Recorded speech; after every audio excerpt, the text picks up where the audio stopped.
Good morning बच्चों। हिंदी कक्षा में आपका स्वागत है। हिंदी व्याकरण में आज हम पढ़ेंगे वर्ण विचार, पाठ 2 वर्ण विचार, ऑर्थोग्राफी। ठीक है, वर्ण क्या है?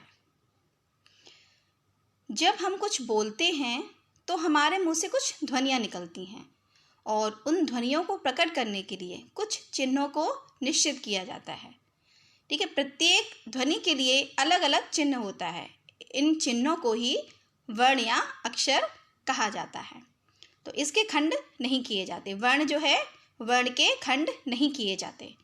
संक्षिप्त में वर्ण की परिभाषा हम दे सकते हैं कि भाषा की सबसे छोटी इकाई अथवा ध्वनि जिसके खंड नहीं किए जा सकते वर्ण या अक्षर कहलाती है। अब वर्णों के व्यवस्थित समूह को वर्णमाला कहते हैं। अब वर्णों के भेद, वर्णों के कितने भेद होते हैं? उच्चारण व प्रयोग के आधार पर हिंदी भाषा में वर्णों के 2 भेद होते हैं। हिंदी वर्णमाला में वर्णों के 2 भेद होते हैं। पहला स्वर और दूसरा व्यंजन। अब स्वर किसे कहते हैं? स्वर वो हैं जो स्वतंत्र रूप से बोले जाते हैं। स्वतंत्र रूप से बोले जाने वाले या बिना किसी दूसरे वर्ण की सहायता से बोले जाने वाले वर्ण स्वर कहलाते हैं। हिंदी भाषा में स्वरों की कितनी संख्या होती है? 11। हिंदी भाषा में स्वर वर्णों की संख्या 11 है। अ, आ, ई, उ, री, ए, आए, ओ और आओ। उच्चारण के समय के आधार पर स्वरों के निम्नलिखित 3 भेद होते हैं। स्वरों के भी 3 भेद होते हैं। पहला ह्रस्व स्वर, दूसरा दीर्घ स्वर और तीसरा प्लुत स्वर। अब ह्रस्व स्वर क्या है? ह्रस्व का अर्थ है छोटा या कम। जिन स्वरों के उच्चारण में एक मात्रा का समय अर्थात बहुत ही कम समय लगता है उन्हें ह्रस्व स्वर कहते हैं। ह्रस्व स्वर संख्या में कितने होते हैं? 4। ह्रस्व स्वर संख्या में 4 होते हैं। छोटा आ, छोटी ई, उ और री, ये ह्रस्व स्वर है। इसके बाद आते हैं दीर्घ स्वर। दीर्घ स्वर क्या है? दीर्घ का अर्थ होता है बड़ा, ह्रस्व का अर्थ होता है छोटा और दीर्घ का अर्थ होता है बड़ा या अधिक। और तो जिन स्वरों के उच्चारण में ह्रस्व स्वर की तुलना में दुगना समय अर्थात 2 मात्राओं का समय लगता है उन्हें दीर्घ स्वर कहते हैं। अब दीर्घ स्वर संख्या में कितने होते हैं? दीर्घ स्वर संख्या में 7 होते हैं। ह्रस्व स्वर संख्या में 4 होते हैं और उसमें 1 मात्रा का समय लगता है। और दीर्घ स्वर संख्या में 7 होते हैं और इनमें 2 मात्राओं का समय लगता है। जैसे बड़ा आ, बड़ी ई, बड़ा ऊ, ए, आए, ओ और आओ, ये दीर्घ स्वर है। इसके बाद आखिरी है प्लुत स्वर। प्लुत स्वर किसे कहते हैं? जिन स्वरों के उच्चारण में दीर्घ स्वरों से भी अधिक समय लगता है। ह्रस्व स्वर में कम समय लगता है, दीर्घ स्वर में ह्रस्व स्वर से भी ज़्यादा समय लगता है और प्लुत स्वर में दीर्घ स्वर से भी ज़्यादा समय लगता है। तो जिन स्वरों के उच्चारण में दीर्घ स्वर से अधिक समय लगता है वे प्लुत स्वर कहलाते हैं। जैसे ओम, हे राम, सुनो आदि, ये प्लुत स्वर हैं। अब स्वरों की मात्राएं। स्वरों की मात्राएं क्या हैं? स्वरों का प्रयोग जब व्यंजनों के साथ किया जाता है तब उसका स्वरूप बदल जाता है। जब स्वर का प्रयोग हम व्यंजन के साथ करते हैं तो उसका स्वरूप बदल जाएगा। उसके मूल स्वरूप के लिए कुछ चिन्हों का प्रयोग किया जाता है। ये चिन्ह ही मात्राएं कहलाती हैं। ठीक है, स्वरों की मात्राएं। अब है व्यंजन।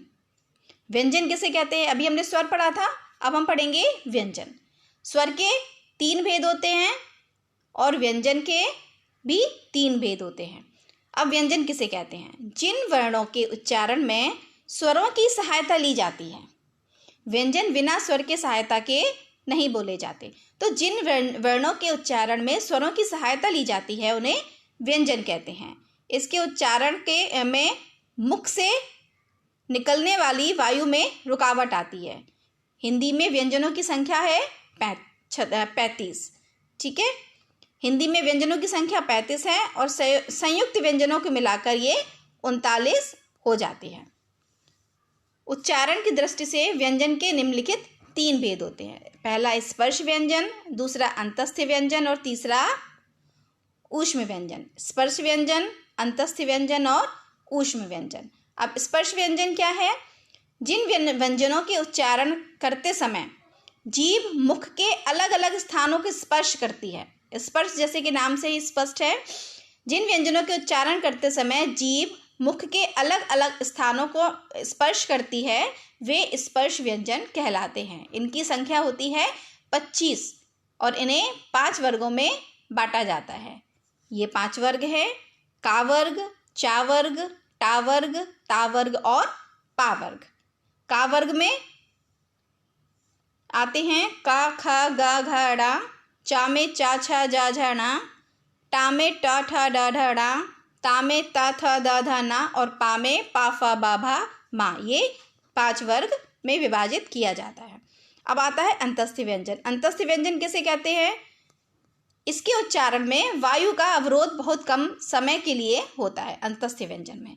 और जिन व्यंजनों के उच्चारण में जीभ मुख के किसी भी भाग को पूरी तरह स्पर्श नहीं करती वे अंतस्थ व्यंजन कहलाते हैं। अंतस्थ व्यंजन संख्या में 4 होते हैं: य, र, ला और वा। ये अंतस्थ व्यंजन है। इसके बाद है तीसरा और आखिरी ऊष्म व्यंजन। ऊष्म व्यंजन क्या है? तो ऊष्म व्यंजन है जिन व्यंजनों के उच्चारण में हवा मुख के विशेष भागों को स्पर्श करने के कारण गर्म हो जाती है। ऊष्म मतलब गर्म, ठीक है। तो इसमें जिन व्यंजनों के उच्चारण में हवा मुख के विशेष भागों को स्पर्श करने के कारण गर्म हो जाती है वे ऊष्म व्यंजन कहलाते हैं। ऊष्म व्यंजन की संख्या में 4 होते हैं: शा, शा, सा और हा। ये ऊष्म व्यंजन है।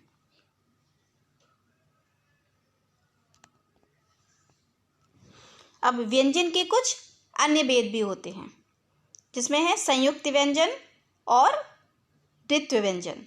संयुक्त व्यंजन क्या है? अलग अलग व्यंजन जब आपस में जुड़कर संयुक्त ध्वनि उत्पन्न करते हैं तो उन्हें संयुक्त व्यंजन कहते हैं। 2 या 2 से अधिक व्यंजन मिलकर जब आपस में संयुक्त ध्वनि उत्पन्न करते हैं तो उन्हें संयुक्त व्यंजन कहते हैं। वो होते हैं शा, ज्ञा, त्रा और श्रा। ये संयुक्त व्यंजन है। इसके बाद आता है आयोगवाह व्यंजन। आयोगवाह व्यंजन क्या है? आयोगवाह वे वर्ण होते हैं जिनकी गिनती ना तो शुद्ध स्वरों में होती है और ना ही व्यंजनों में। जिनकी गिनती ना शुद्ध स्वरों में होती है और ना ही व्यंजन में। स्वरों की तरह इनकी भी मात्राएं लगती हैं लेकिन इनका उच्चारण व्यंजन की तरह ही होता है। स्वरों की तरह मात्राएं तो लगती हैं आयोगवाह व्यंजन में, पर इनका उच्चारण व्यंजन की तरह ही होता है। इसलिए इन्हें स्वर या व्यंजन किसी भी श्रेणी में नहीं रखा जाता, किसी भी वर्ग में नहीं रखा जाता। तो ये आयोगवाह जो व्यंजन होते हैं उनके भेद कितने होते हैं? उनके 3 भेद होते हैं। पहला अनुस्वार, दूसरा अनुनासिक और तीसरा विसर्ग। अंग को अनुस्वार कहते हैं। इसका चिन्ह एक बिंदी होता है, वर्ण के ऊपर एक बिंदी, यही इसका चिन्ह होता है। इसका उच्चारण नाक से किया जाता है, जैसे डंक, शंख, पतंग, ये अनुस्वार है। अनुनासिक आ के ऊपर चांद बिंदी को अनुनासिक कहा जाता है। इसका चिन्ह ये होता है, आ के ऊपर चांद बिंदी, ये अनुनासिक का चिन्ह है, ठीक है। इसे चंद्र बिंदु भी कहते हैं। इसका उच्चारण नाक और मुंह दोनों से किया जाता है, जैसे चांद, बांधना, मांगना, ऊंट, महंगाई, ये अनुनासिक है। अब तीसरा है विसर्ग। विसर्ग में आहा को विसर्ग कहा जाता है। इसका उच्चारण है 2 बिंदी, इसका चिन्ह है 2 बिंदी। इसका उच्चारण हा की तरह होता है, जैसे अतः, प्रातः, पुनः आदि। ये अनुनासिक है, ये विसर्ग, ठीक है। तो ये आज हमने पढ़ा वर्ण विचार पाठ 2। तो हमने आज पढ़ा है वो हम थोड़ा दोहराएंगे। वर्ण भाषा की सबसे छोटी इकाई है। वर्णों के व्यवस्थित समूह को वर्णमाला कहते हैं। वर्णों के कितने भेद होते हैं? वर्णों के 2 भेद होते हैं, स्वर और व्यंजन। अब स्वरों के कितने प्रकार होते हैं? स्वरों के 3 प्रकार होते हैं, ह्रस्व स्वर, दीर्घ स्वर और प्लुत स्वर। स्वर बिना किसी वर्ण की सहायता से बोले जाते हैं। स्वर्ण का प्रयोग में किसी वर्ण की सहायता प्रयोग नहीं किया जाता। अब व्यंजन के कितने भेद होते हैं? व्यंजन के 3 भेद होते हैं, स्पर्श व्यंजन, अंत्यस्थ व्यंजन और ऊष्म व्यंजन। व्यंजनों के उच्चारण में स्वरों की सहायता लेनी पड़ती है। वर्णों के उच्चारण में स्वरों की सहायता आवश्यक नहीं होती, पर व्यंजन के उच्चारण में स्वरों की सहायता लेनी पड़ती है। ठीक है। आयोग व क्या है? यह ना स्वर होते हैं ना व्यंजन होते हैं। आयोग व ना स्वर होते हैं ना व्यंजन होते हैं। इन्हें किसी भी श्रेणी में नहीं रखा जाता। शब्दों के वर्णों को अलग अलग करना वर्ण विच्छेद कहलाता है। तो यह आपका पाठ आज पूरा हुआ, वर्ण विचार। ठीक है। इसको आप एक बार और पढ़ेंगे, अच्छे से समझेंगे और इसकी जो एक्सरसाइज है वो पूरी करने की कोशिश करेंगे, फाइंड करने की कोशिश करेंगे। Okay, good day students.